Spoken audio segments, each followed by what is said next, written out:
Hey everybody, and welcome back to the Ruby Rogues podcast. This is your host, Charles Max Wood. Before we get started, I want to point out a few changes that have gone on with the podcast. Last week was not necessarily Aaron's last week, but he's not going to be a regular panelist on the podcast. We'll have him on whenever he's available, but he's busy making Ruby and Rails awesome right now, so we told him that he could do that instead. Avdi Grimm will be joining us as a regular panelist, and he's a smart guy, so we're happy to have him. We're going to go ahead and do the introductions a little bit differently this time. I'm just going to tell you who the panelists are, and then they're going to go ahead and tell you what's going on with them. So since Avdi is now our new regular, we'll go ahead and start with him. Hey, so I'm Avdi, and I have I blog about software and Ruby type stuff at avdi.org, and I also have a podcast about distributed teams at wideteams.com. That is awesome. He also wrote Exceptional Ruby, which is an awesome book. Josh Susser. Okay, hey, I'm Josh. I'm a co-organizer of the Golden Gate Ruby Conference. I'm currently a stealth entrepreneur, which means you don't get to know what I'm up to, and an old small talker from way back. Yeah, we don't even know what he's up to, so don't ask. Sometimes I wonder if I know what I'm up to. So do we. Yeah. And another panelist that we have today is James Edward Gray.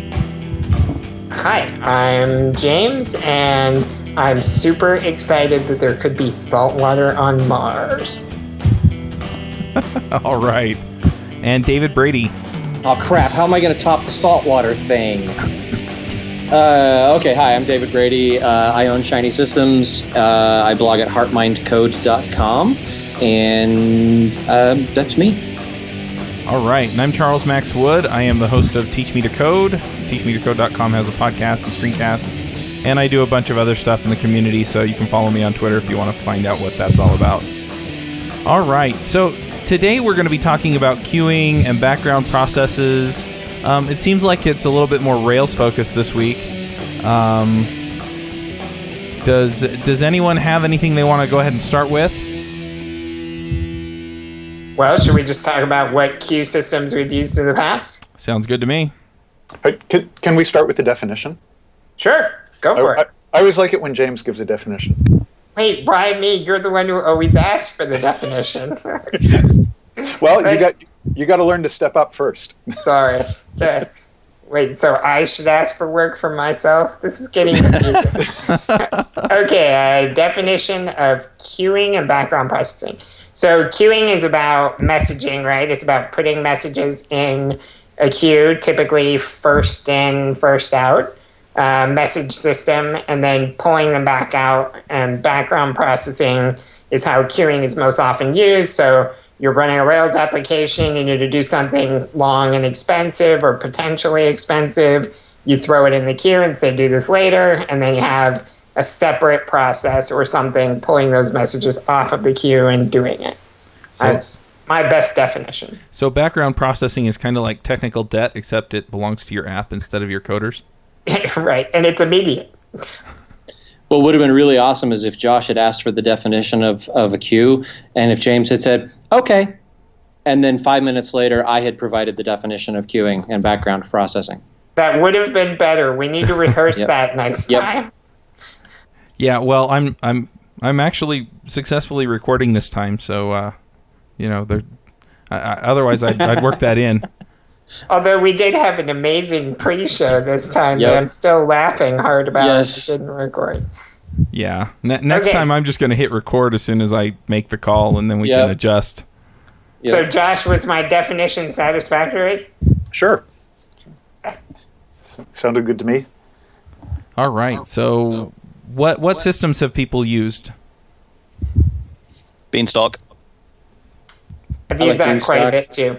I've used RabbitMQ, ZeroMQ, Bunny, which are all basically kind of the same thing. Mm-hmm. I've used Delayed Job and Background RB. Background RB. I'm trying to think. I've used Rescue. Sorry, yes. Rescue. Yeah, I've used Rescue quite a bit. Delayed job, background job. Yeah, I used that one too. It was older system, and I even had a fork of it for a while that I used on one project. I've also set up cron jobs. I don't know if that qualifies necessarily as the same thing, but Sure, it does. Well, I should throw out a definition here as well. Is everybody familiar with the term poor man's queue? Okay, so what's that? Okay, all right. So it's maybe the opposite just of a rich man's queue. rich man's queue. It's an opposite of a real queue.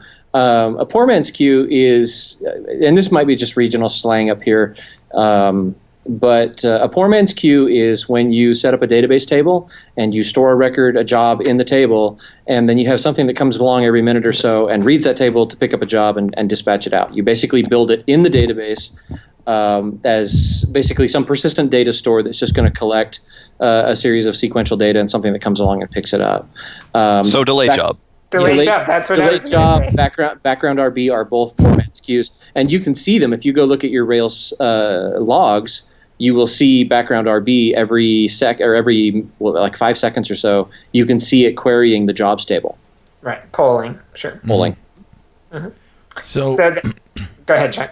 well, I have to wonder then, we have all these different systems. What are the trade-offs between them? What's the trade-off between, say, an AMQP setup like Rabbit versus a poor man's queue? Poor man's queue is trivially easy to set up. They're dead simple. You can understand it just by looking at it. AMQP is a cast iron bitch to set up. I mean, you got to get Erlang to compile. You got to get the right version of Erlang to compile. Then you got to figure out how to start the Erlang server, which is going to involve reading some Erlang crash dumps because you set it up wrong. And you end up chasing all these things, and then you have all this kind of this headache. And then with AMQP or with RabbitMQ, you have to set up the actual queuing directions. There's a fan out, or there's a distribution, or a sequential point to point that you put things in here and take them out here. Where poor man's queue, there's just a table. You just stick it in the table. Somebody will come along later and read it from the table and work the job. And so with simplicity comes difficulty of scale. You're hitting the database. You're hitting the master database. So you have to write to the database every time you want to submit a job. And getting a job back out of that queue, you've got to read. Well, that can be done on a read slave, I guess. Actually, I take it back. If you want to pick up a job, you have to have write access to the database because you've got to flag that job as picked up and somebody's working on it. Don't do poor man's queues. They're a bad idea. Well, I want to take exception with that. Okay. Because that you've described that from the perspective of a particular use case. Sure. And there are plenty of use cases where what you're calling a poor man's queue and what I would call a database-backed queue is perfectly acceptable, and it's actually a really good solution for your application. Okay. I'm willing to accept that poor man's queue is an improper application of a database-backed queue. Yeah, but database-backed queues are, well, like you said, they're very simple to set up for the most part, and it's nice that you don't have to put another piece of technology into your stack. And if your volume is low enough, then there's no issue. I mean, if your database is set up right, then it could be just fine. Now, I think the database that you're using can have a big impact on what you're doing. MySQL doesn't have awesome locking functionality, so there can be a lot of overhead with that, and it can take longer than it should. There's something that's interesting that I haven't had a chance to try yet, but looks really cool, is Ryan Smith's Q Classic, which is... I was just going to mention that. Well, you got to wait in line, right? Sorry. I'm queuing up. Yeah, you haven't been picked up by the worker yet. Right. Yeah, so I got that lock on the table. So Q Classic uses some of the awesome Postgres locking features and pub/sub semantics to be able to do the storage for your queue. And so, go ahead, James. Sorry, I couldn't wait. I actually hacked Priority queue. Priority queue, right. I actually hacked on Q Classic with Ryan at Red Dirt RubyConf.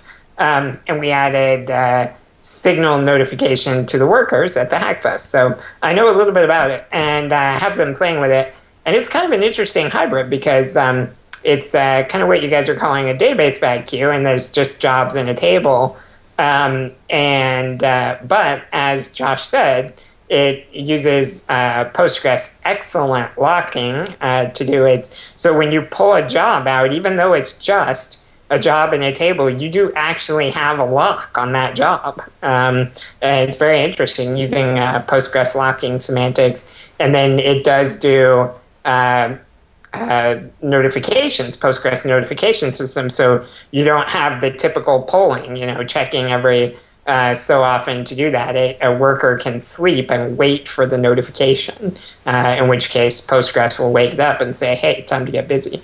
So it's interesting in that it kind of sits on the boundary of the two queues, or it's pretty sophisticated, at least for a database back queue.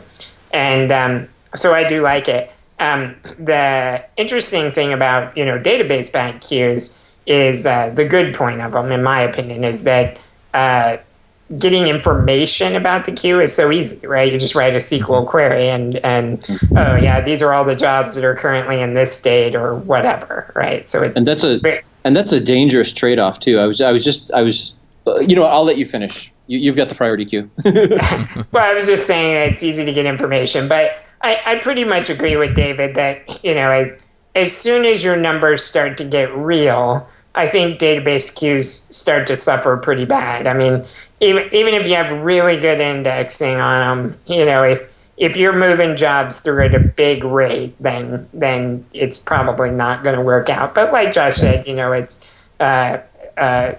very simple to set up. So if your needs are modest, then sure, you can do it. We're gonna. And I just say in your development lifecycle, you probably want to start with a database back queue just because it's simple to set up, and you don't know when you're really going to need the performance from a high volume queue. Anyway, Twitter started their queuing with Starling. It was this simple little queue system that Blaine wrote in Ruby, and it was really adequate for what they did for a long time. And then they eventually had to move off it because it couldn't keep up. But you just start with the simple stuff. Yeah. There's a one good thing to do is that James mentioned that a feature of a database back queue is that you can go in and just say, hey, how many, select count from the jobs table. And you really want to resist the urge to do that, because the fact that you can query how many jobs are in the jobs table means that you implicitly have global perspective. You can see the whole universe, which means all the queue and all the jobs are in one table on one server. I found this out the hard way when we were using Amazon's SQS. That's another queuing service that we forgot to mention. We got this queue, and I wanted to know if the queue was backing up, and I wanted to know how much the queue was backing up.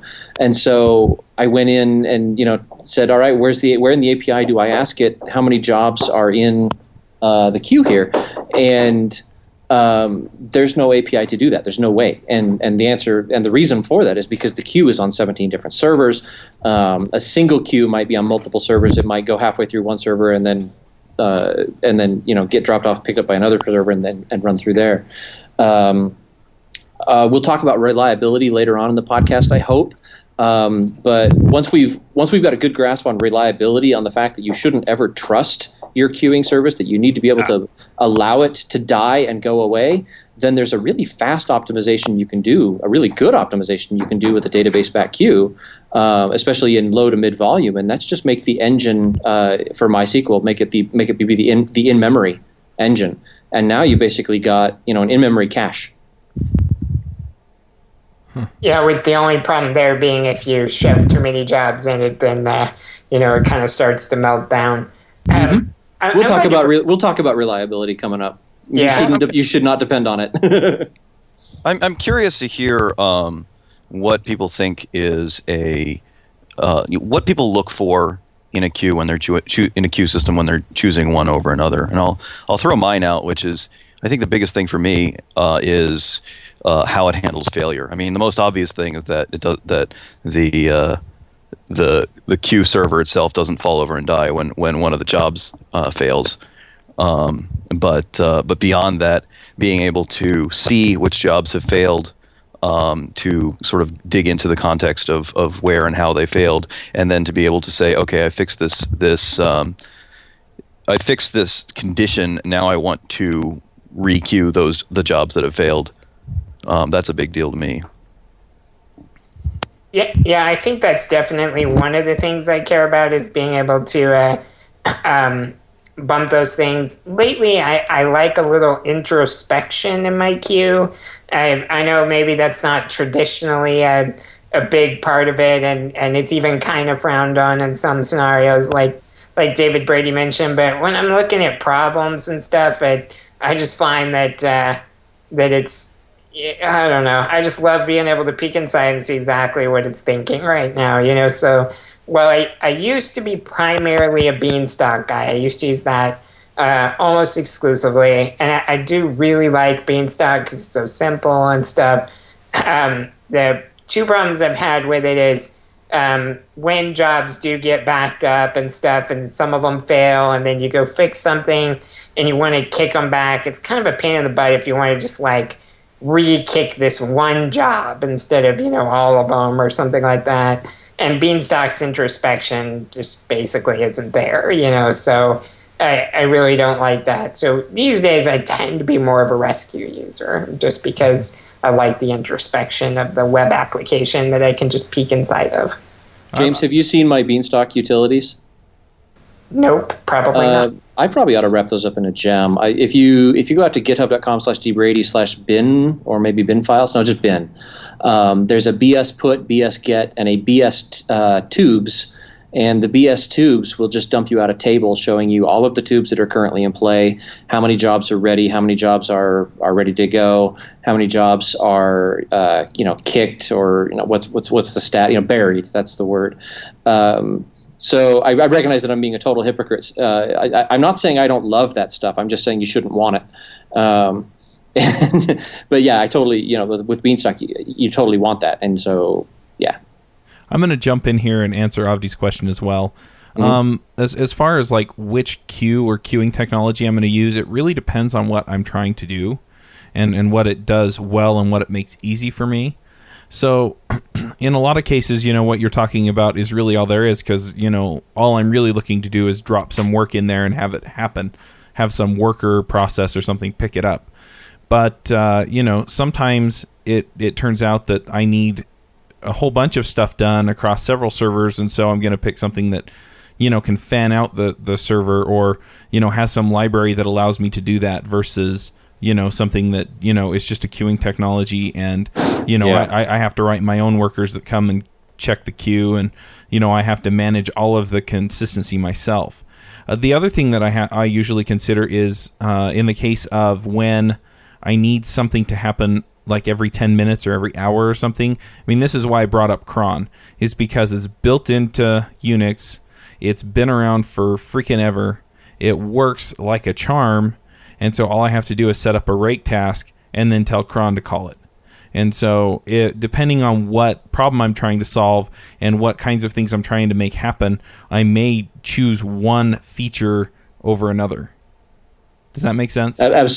Absolutely. When I worked at Podango, we had to take podcasts, and we had to stitch audio ads on the beginning and the end of the podcast. And this involves ripping the MP3 apart and mixing in, new ads every week or every night.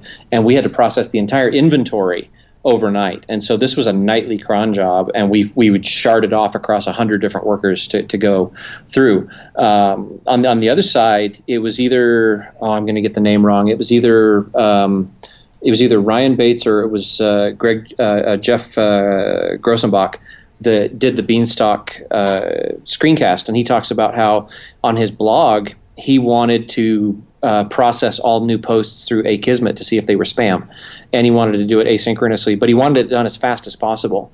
And so he used that with Beanstalk as fast as he could, and he actually found out that the Beanstalk worker could actually take the job off the queue, send it off to Akismet, get it back, find out that it's ham, not spam, so it's valid, save it in the database and approve it before the user's page had finished loading. And so they would actually click submit on their post, and the web server would grind and grind and grind for 3 to 5 seconds, and the page would load and their comment would be there and it would be approved.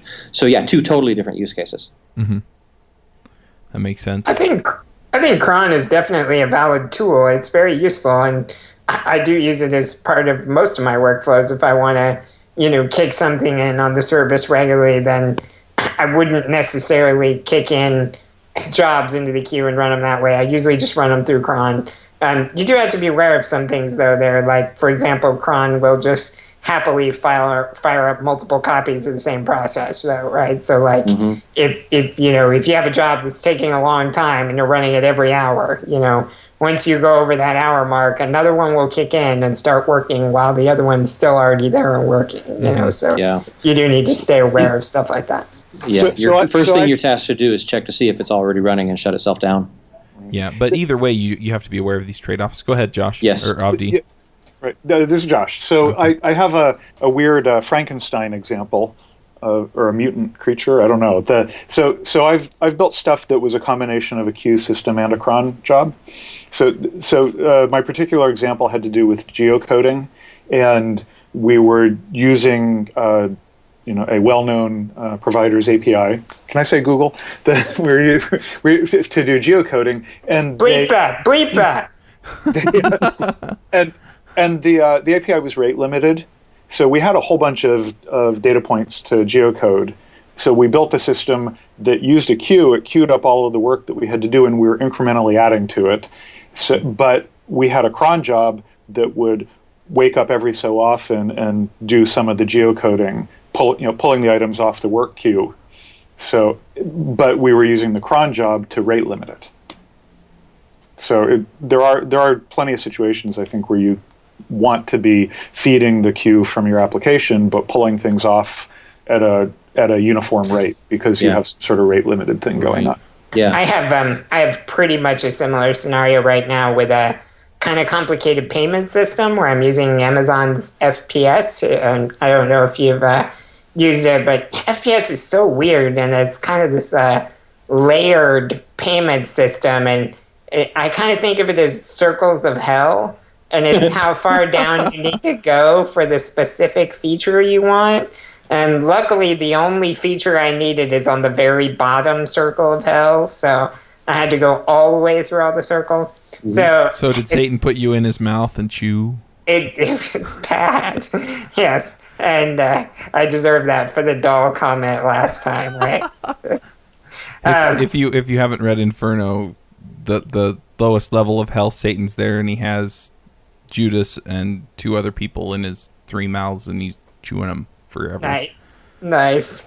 What if a fourth person shows up? Do they have to timeshare? So anyways, I queue these jobs, these payments, but the way FPS works is submitting a payment is, almost a no-op. It doesn't really do much. You just say, here, do this, and then it's like, okay, I will. And then you need to basically DOS Amazon to find out what happened to your payment. Anyways, I queue them all up and just fire them off. So I have a queue from the application. I enter into the queue, and then I have a worker that all it does is pull them off and throw them at Amazon, and that's it. And then I have a cron job that kicks in about every hour and goes through and does updates on all the payments that don't have any kind of a final status yet. So, like, trying to figure out what's going on with them. So, yeah, there's definitely, I think, hybrid approaches and things you need to do that way. Mm-hmm. Yep. I'm kind of interested in... Oh, go ahead. No, go ahead, Avdi. I'm kind of interested in, what are some good, best practices or better practices for working with queues. I have one that I can start with, which was kind of hard-won knowledge, which is, if at all possible, structure your jobs so that they are simple input-output processes where all of the input that they need is in the message in the queue, and then they put their output somewhere, whether they put the output on another queue, or they drop it into a database table, which is, from their perspective, write only.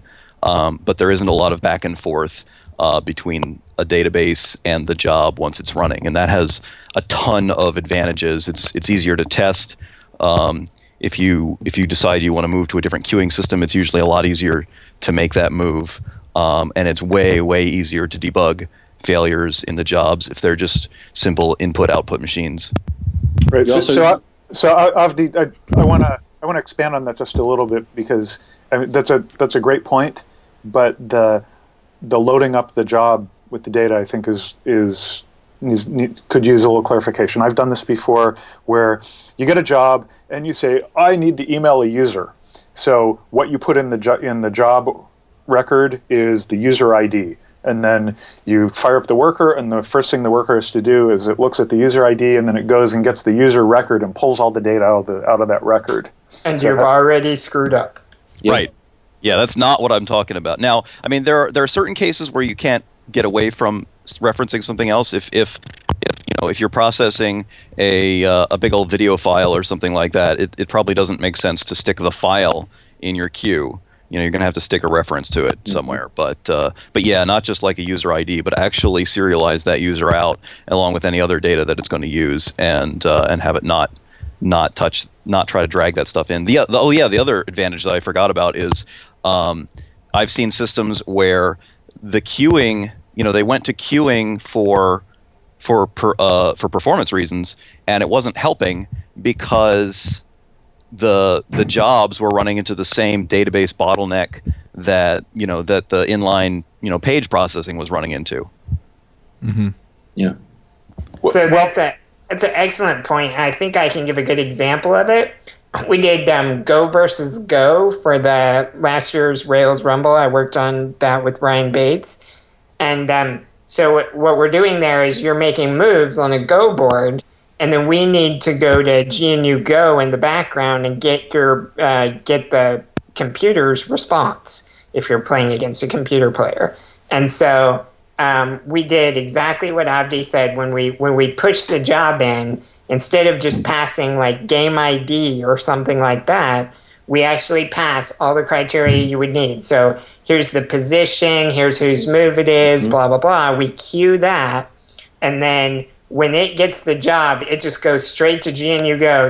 No query with the database needed. It goes straight to GNU Go and says, please generate a move for this scenario.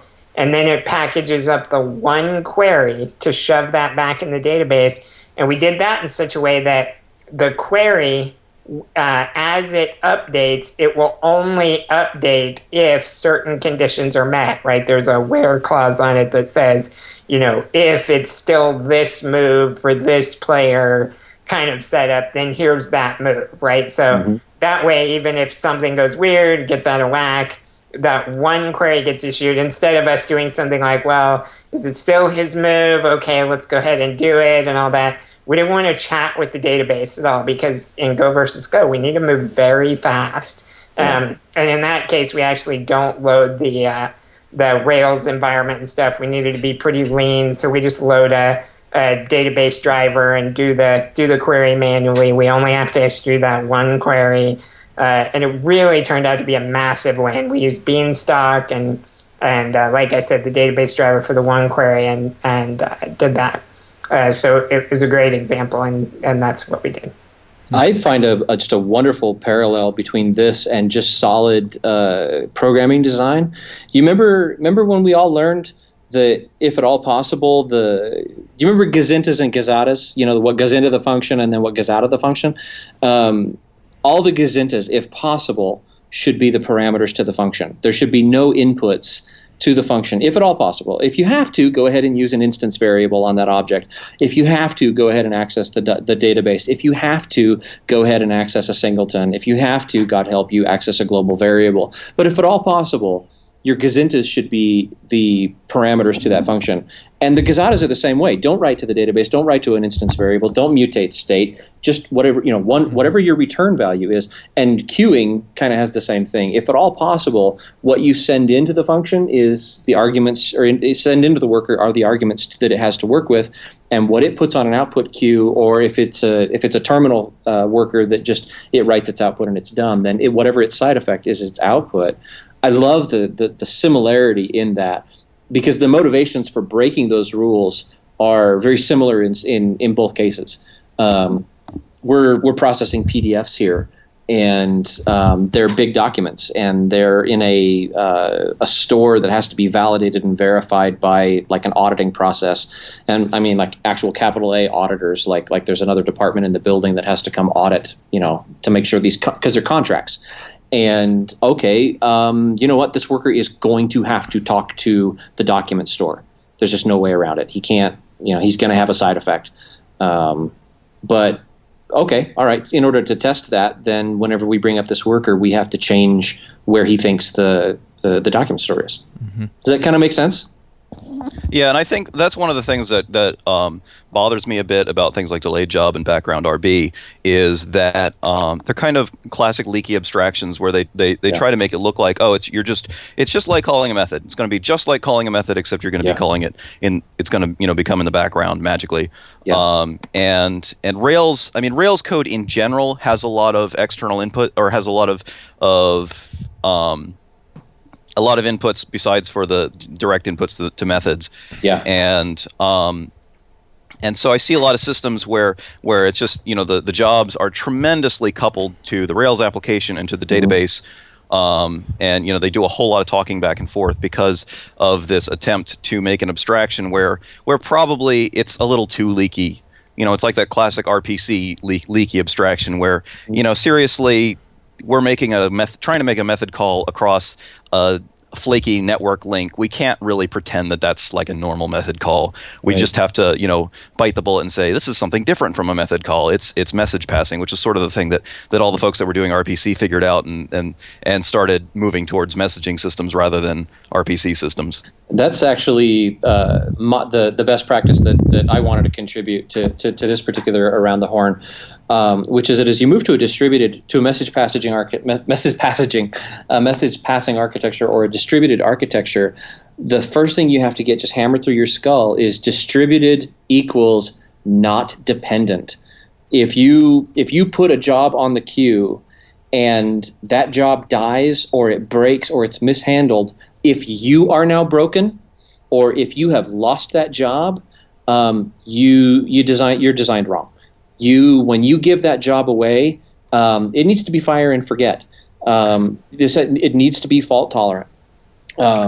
Because even having a big queue like AMQP or ZeroMQ or one of the big Erlang ones, they'll run away from you. And sometimes the only way to get the server's attention is to pull the cord out of the back of it.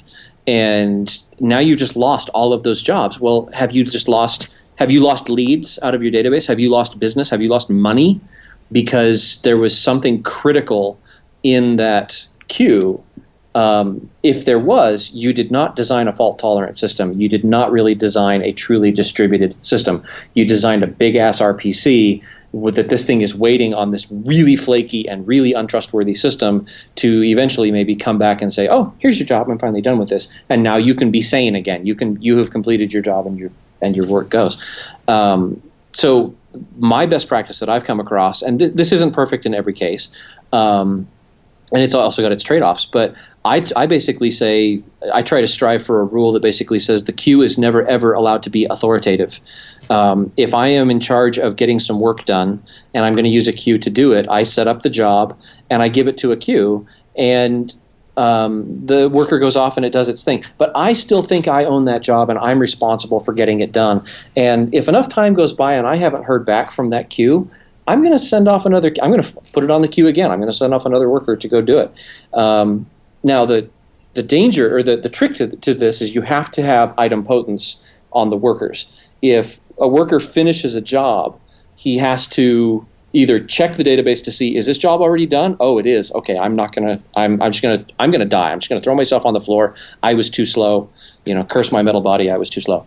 But if the first job finishes and he looks at the job and he says, oh, look, it's not done. Okay, cool. Locking the table. Yep, it's not done. I'm marking it done. I'm done. All right, you can see there's a problem with resource hogging there, that I'm locking a database table to ensure that this work has been done. But the advantage of this now is that if your queue server blows up, if the colo blows a transformer up and your server goes away, like happened at Rackspace back in 2009, if shit happens, no big deal. Just go through. Just tell tell your system, hey, any jobs that aren't done, start them over. And it doesn't matter. You can start them 100 times. And okay, your workers are going to be really busy and you're going to burn up a lot of CPU time. But whoever finishes that job first is going to mark it finished. And when the late workers finish and show up, then they'll say, oh okay, we're done. Is there a system out there that does that, Dave? No.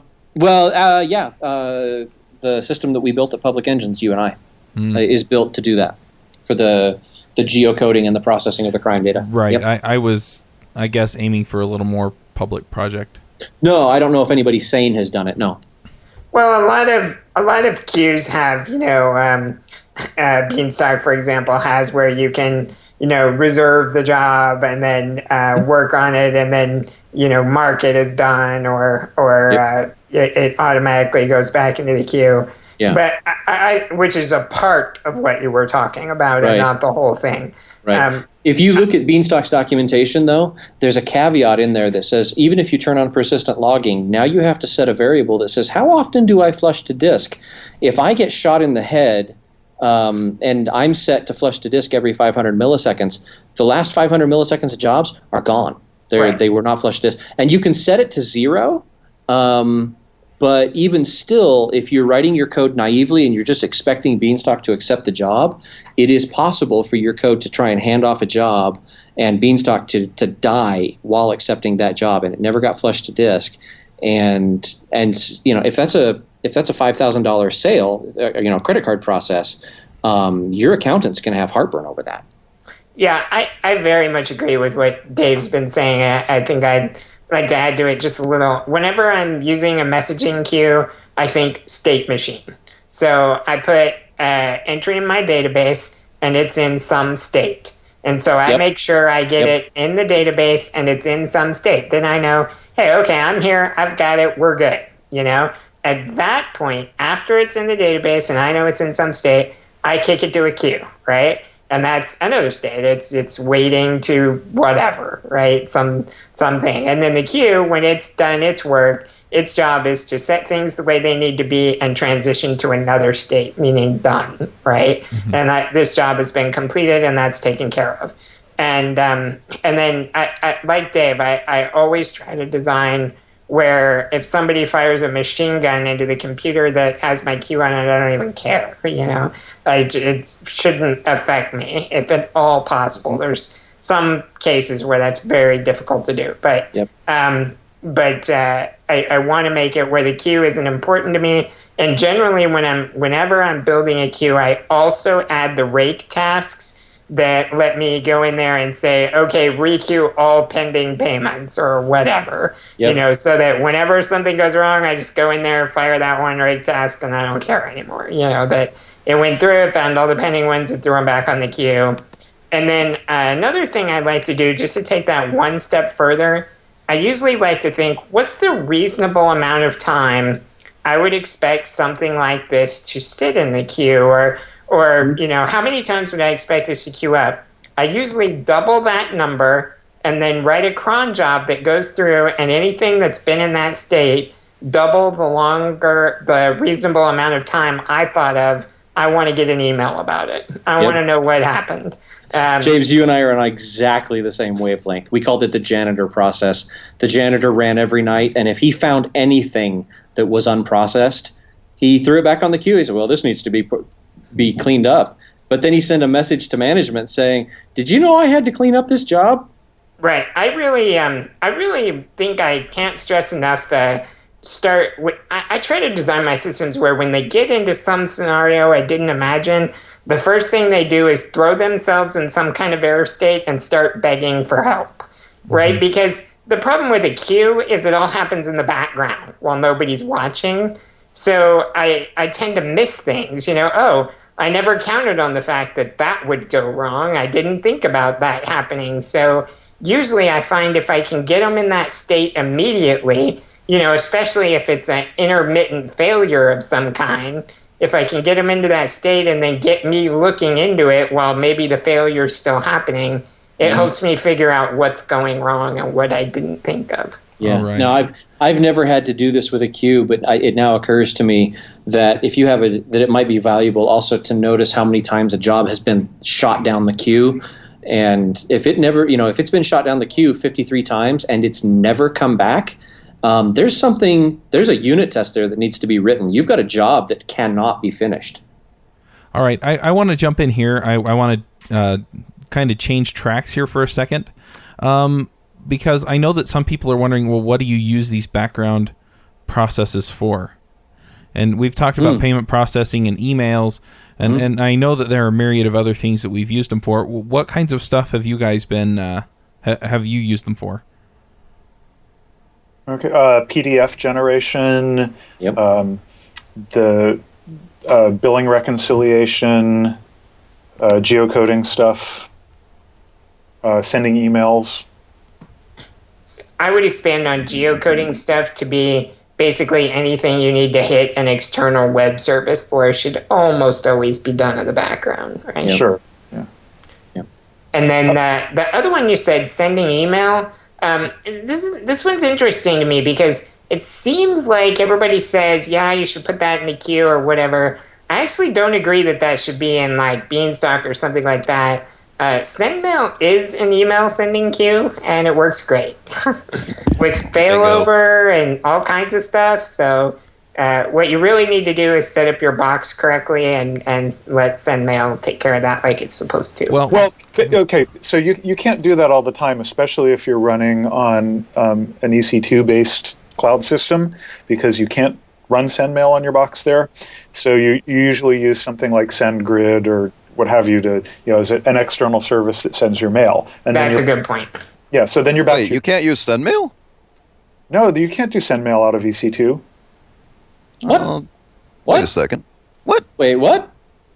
Because I'm thinking back to my Dever days when we were running everything in the cloud, and I remember transitioning from doing direct SMTP sends to using the built-in postfix or whatever it was on all the boxes. Let me just put the question back to Josh. Why not? Is that blocked by policy? Are they trying to shut down spammers? Yeah, it's an anti-spam provision, and Okay.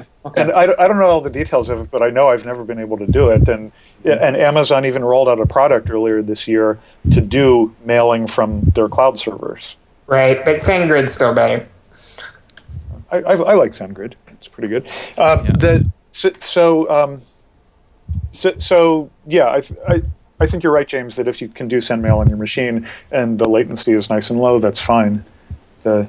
Yeah, that's what I was going to point out, is that, if you're making round trips to your email server and you're sending out more than one or two emails, you're going to have a slowdown. I had a project that I was working on for a client, and basically what would happen is if somebody commented on an article on their website, then everybody else who had commented was supposed to get an email. So-and-so said this on this article. And, there was one article that got a ton of traffic and a ton of comments, and after a while, it was literally taking 4 or 5 seconds for it to send out all the emails. And so we wound up backgrounding that thing, because otherwise it would just take too long, and people would actually put the same comment in again because they didn't know that the system had already accepted it. So yeah, you had a flash mob on your server. Yeah, so SendMail, I want to say it just uses flat files on the disk. So writing an email to the database is almost certainly going to take longer than it is to give it to SendMail. On the other hand, however, if you flash bomb the mail server, you run into problems like the Linux file system, running out of space, or the disk quota for the SendMail user and that kind of thing. But that's technical stuff. Who cares, right? Yeah, well, I think it just comes back to a lot of what we're talking about, in that we have this trade-off, right? If something can be done quickly, serially in our app, then that's what we do. But if the trade-off is, gee, this takes way too long, or this process really shouldn't worry about whether or not this other stuff is going on, then we push it off to the background process because the trade-offs are worth it. And it's the same thing when we're choosing our background processor or our queue system or whatever, or writing our workers, is we're making decisions as far as the trade-offs in how we handle the processes or the jobs that we're getting, and how they behave and how fault tolerant we need to be and all of that stuff. We're making trade-offs in the amount of work we do and in the way that it's all handled so that it meets our needs. So I've got a weird question. Oh, sorry, go ahead. Yeah, I have one more use case that I want to add. That's you can use a queue to collate or combine a number of events into an aggregate event. Yeah. So like if you're on Facebook and you do a status update and then 5 of your friends comment on it, you don't want to get 5, all within a minute. You don't want to get 5 emails saying, all these different people commented. You want to wait a couple minutes and then send an email saying, oh, A, B, and C all commented on your post. Yep. And so it's great that you can go and say, okay, I'm gonna throw something in the queue, and then when it comes out of the queue a minute later, I'll go and I'll send out something that combines all of that information. That is interesting, because the example I was going to give is actually that example, only run backwards in time. Which is, we've talked a lot about queues. You want to use a queue anytime stuff is going to be too slow. You also want to use a queue when using a queue will make things go much, much faster. And by that what I mean is, let's say you go and you update your status on your web service, and this needs to update Twitter, it needs to update Facebook, it needs to update Google+.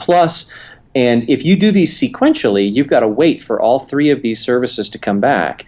But if you throw it on a worker queue and give it to some supervisor process, he's going to farm it out to 3 separate queues, a Twitter queue, a Facebook queue, and a Google+ queue, and they're all going to run. And so basically it's threading is hard. Let's use queues.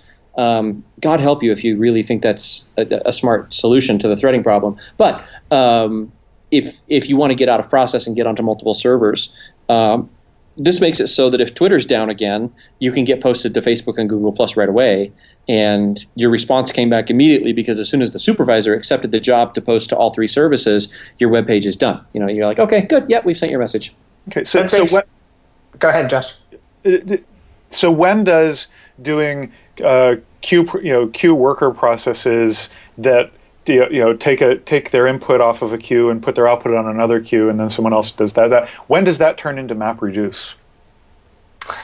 That's a good question. Maybe a whole nother episode. Yeah. That's a good question. That's a good argument there's a good argument that is the definition of map.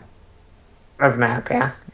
I have done some of that kind of pipeline processing before, and I just wanted to speak to David's point about splitting up into the multiple workers. Like, I had a scenario where I needed one worker that needed a very specialized piece of software, and it only ran in Java. So I just put that worker on a different server that ran JRuby, and then I used JRuby's ability to call into Java and get done what I needed done. Use a queue because I need a different Ruby. That's right, brilliant. just so I could put it somewhere else and I wouldn't have to worry. And that server had very specific install requirements. That was a bunch of pain I didn't want to deal with in my normal app server and stuff. So it let me just separate it out. I've totally done that too. Yeah, it's a great trick. We have a PDF. The contracts are, when the customer fills them out, we fill in all the fields. We built a dynamic form-filled PDF, and we're using the iText libraries, which are Java-based, but our Ruby app is MRI 1.9, and that's not JRuby. And so, yeah, we do the same thing. We send this off to a contract signing service, and that's all running under JRuby, and it uses the Java libraries, and it flattens the contract and digitally signs it and puts it in the document store. And then goes back to the MRI app, can then say, oh, yeah, look, it's done. Okay, well, I'm going to wrap it up there. We need to get onto the picks. Just real quick, if you're a new listener, the picks are basically anything that we have that we want to recommend, that we like, or that we've used. It can be anything from technical stuff that makes our workflow easier to we've had TV shows and movies, Legos, toys, any kind of thing like that picked as well. So let's go ahead and start with Dave. Dave, what's your pick this week? Are we doing 1 or 2 picks today? You can do as many as you want. I'm going to do 2 picks, and they're both books this time. The first one, which is relevant to our interests, is Service-Oriented Design in Ruby and Rails by Paul Dix. And you can get that at Amazon for about $35.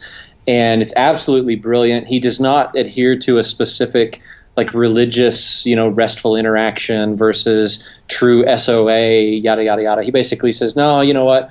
here's the corners you can cut, here's why you shouldn't cut them, but here's when you should, and here's how we're going to do it. It's a fantastic book. It's from Addison Wesley, so it's a red and black book. And I'm enjoying that immensely, and I'm getting a lot of really, really good ideas about it. Great idea about it is that if you need to map or reduce or have a composite job, you should have a supervisor worker who does no work other than supervise other workers. And if you have a worker, he should not be supervising anything. And so he ends up building a nice tree where there is no data stored in the upper nodes, but everything is done down in the work. Everything is done down on the work leaf nodes. So that's my first pick. My second pick is it was just kind of an ADD inspired purchase. I was at the bookstore buying a different book, and I happened to see Enchantment by Guy Kawasaki, and it's a book on the subtitle is The Art of Changing Hearts, Minds, and Actions, and it's a fantastic book on basically how not to be an asshole. He talks about kind of what enchantment is, what it means to kind of get motivated, how to get people to, and he gives really obvious things like be accepting of others, don't judge other people's values, and then he has really some controversial and interesting advice. He gives 3 pages on the advice. He says you should swear, and I don't like to swear. I try not to swear. But he gives 3 pages on when to swear and how to swear, and as a way of increasing the amount of persuadability that you use in a room. And I don't want to call out the entire book based on just that one thing, but I thought that was really, really interesting. The whole book is basically just how to get people engaged and involved and get them to want to work with you. And that's my other pick. All right. Sounds good. Let's go ahead and have Avdi go next. All right. So, let's see. First of all, there's an article that just came out on the Thoughtbot blog, the Giant Robots blog, by Joe Ferris, entitled "If You Gaze into Nil, Nil Gazes Also into You." And this was making the rounds a bit today, but I really liked it.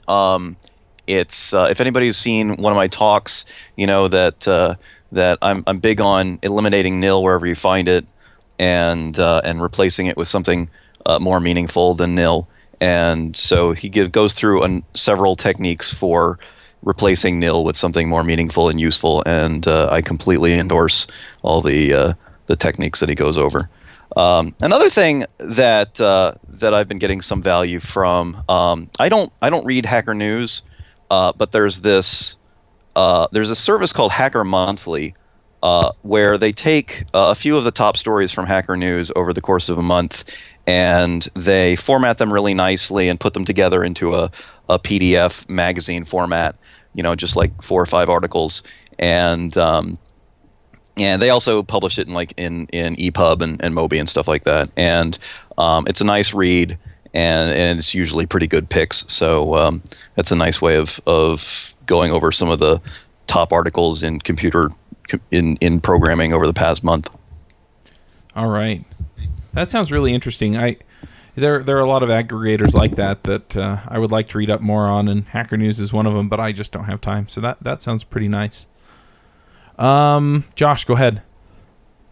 All right.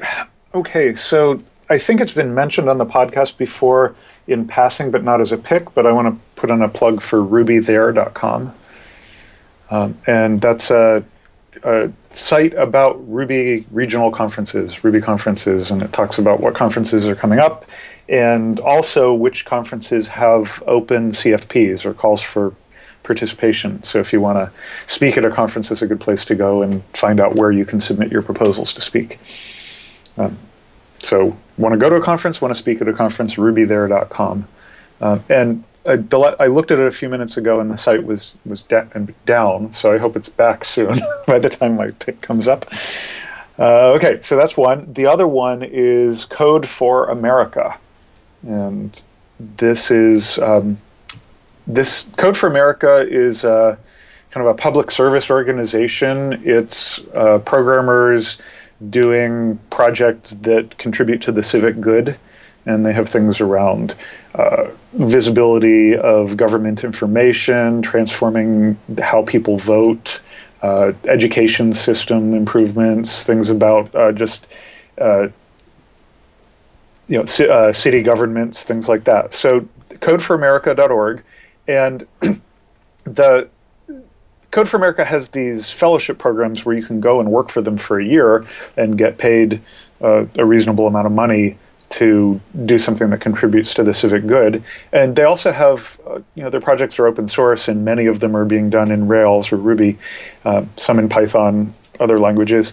But so they have these projects, and you can actually get involved and contribute to the projects without having to stop your life for a year and go be a fellow working for them. And so there's plenty of ways that you can contribute just as part of your ordinary open source hacking. So that's codeforamerica.org. Was Code for America the organization that was on the Changelog podcast last week? Yes, it was. Oh, it was. I haven't even read that or heard that podcast yet. There hasn't been a Changelog podcast in so many weeks. I had given up on it. Yeah, they had quite a good discussion. It kind of made you think about getting involved. So. Oh wow! Damn, stole my thunder. Oh, well, well, it's I don't mind backing them up on that. It's still a good organization to check out, and I encourage people to get involved. Yeah, definitely. James, go ahead. So first, I just wanted to add an extra recommendation for that article Avdi mentioned. That's like one of those big things that, like, you have all these things in computing when you feel like you level up as soon as you learn it. You get the extra experience and you go up a level. And for me, the learning that nil was like usually an extra case you don't need was definitely one of those scenarios. Like, some of my favorite examples to look are, like, you'll find methods where they either return nil or they return an array of elements to operate on, right? Mm-hmm. And so usually in that method, you have like an if-else, if there's nothing, then return nil, else return this array of objects. And then if you go look at the code that calls that, it usually has an if-else. And it's like, if it returns nil, then I need to do this, or otherwise I got the array and I'll operate on all these elements. And it turns out if you just go in and remove the nil part in the first method, you can also remove the nil part in the next method most of the time. In that, if you just return an array of elements that you need to operate on, and remember that array may be empty. So you get an empty array and you operate on nothing, and nothing and nothing is nothing. So, it generally just turns out you don't even need the special case. So for me, that was one of those areas where I felt like I leveled up, and I read that article after Avdi tweeted about it earlier today, and it is a great article. So you should go check that out. I agree. And I had to do that because I'm going to recommend some non-code stuff. So, that's me. I always recommend non-code stuff, right? So that's because maybe this is an aside. I should probably shut up now. I always find like the non-programming side of our lives is interesting. Like, for example, if you are a programmer and that's all you know, then you really don't know anything, right? Programming is useless by itself. Uh-huh. It's only when you combine it with other knowledges in other areas does it become a significant skill, right? Hands down, the best programmers I've ever worked with are guys who had physics or engineering degrees and then learned to program so that they could apply their physics and engineering knowledge. Right, exactly. It's like if all you know is programming, I mean, what are you going to do? There's only so many text editors you can build, right? Yeah. So, and they've all been built already. So anyways, my recommendations this week are for philosophy. I have a bunch of friends who are into philosophy, and they're always nagging me because I'm like the philosophy idiot. I'll confess that I used to find it very boring and semantic, so I used to get totally turned off by those arguments. So I've been on like the eternal search for years to find sources of learning philosophy that I could stomach down. And I finally found two that I am enjoying. So my recommendations are, first, the book is The Philosophy Gem, GYM, and it's by Stephen Law, and it's basically just 25 thought experiments is how I would describe it. So, they give you a chapter, and it's like, so you're sitting there on the couch, you're doing your thing and an alien pops into your head and says, oh, by the way, I just thought you should know you're not really there on Earth anymore. You're actually a brain in a vat in my laboratory, and I'll prove it to you. And, how does that affect your world, kind of thing? And it talks around the different issues and stuff like that. So I find it very easy to get into. Like, I go to sleep as soon as I start reading definitions about moral relativism and stuff like that. But this book does it in a much more digestible way. So I've been enjoying that a lot. And then the podcast is Philosophy Bites, which is a similar thing.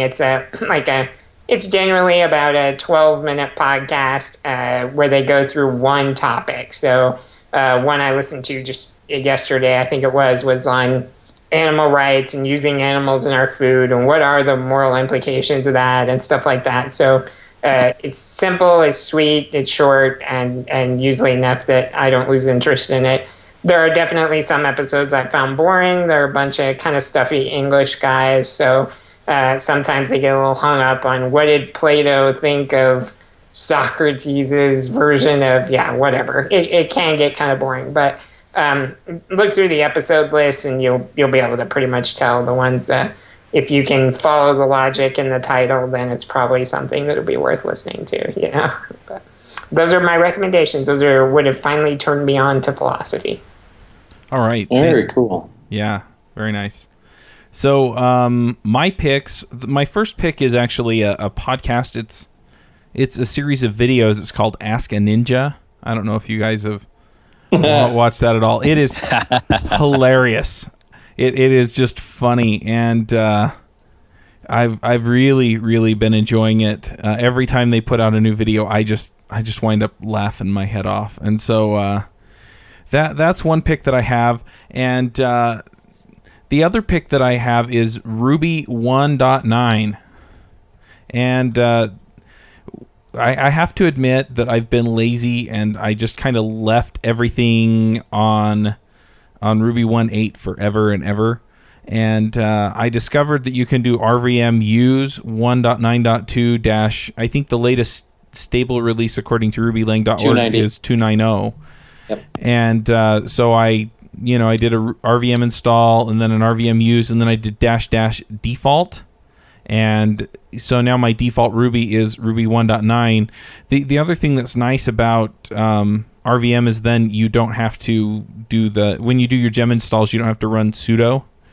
And I've been using gem sets for all of my, so I guess this is a pick for RVM as well, because I've been using gem sets for all of my projects. But the other nice thing is it just turns out that a lot of the stuff that I would have to include or, need by default in 1.8.7 as a gem is already in the core for Ruby 1.9.2. And the most recent example of that is actually Faster CSV. Thanks, James. And I had to do a CSV import for a client, and I went and I installed Faster CSV, and then I got the error message and uninstalled Faster CSV, and figured out that it was already there and that I could already use it, which I kind of knew, but I didn't know how to get to it until I did a little bit of Google work. But it's been really nice, and it's a lot faster, and there are just some excellent features in there that I'm starting to get to know a little bit better. So I had a production server break and a customer call me because I used Faster CSV and I upgraded it to Ruby 1.9. So thanks, James. You can turn that right back around on me and say, why didn't you have a unit test on that? So, I'm the idiot here. Yep. All right. Just silence. Yep. No comment. Yep. Yeah, Dave, you're such an idiot. Jeez. All right. Well, we're going to go ahead and wrap this episode up. We're just over an hour. I want to thank our panelists for coming. You guys are so awesome. Just real quick, we'll let you know who they are. We have, in no particular order, David Brady. No particular order. But I'm first. Yeah. Avdi Grimm.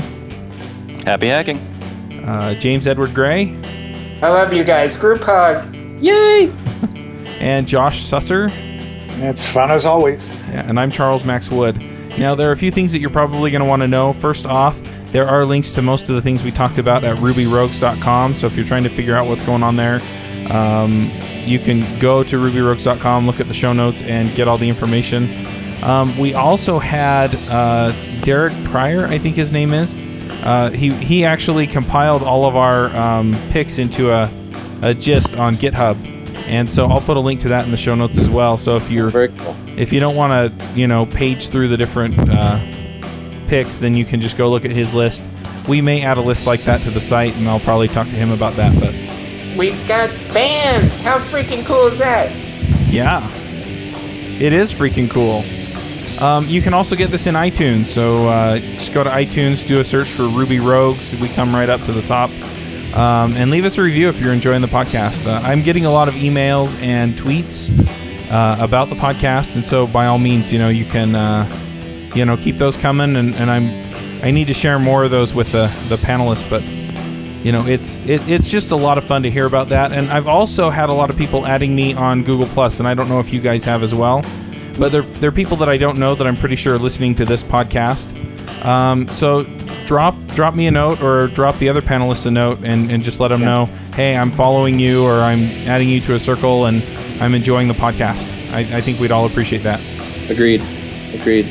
Oh, because I have ADD, I forgot to mention at the beginning of the show that I also do the ADD casts thing with Pat Maddox.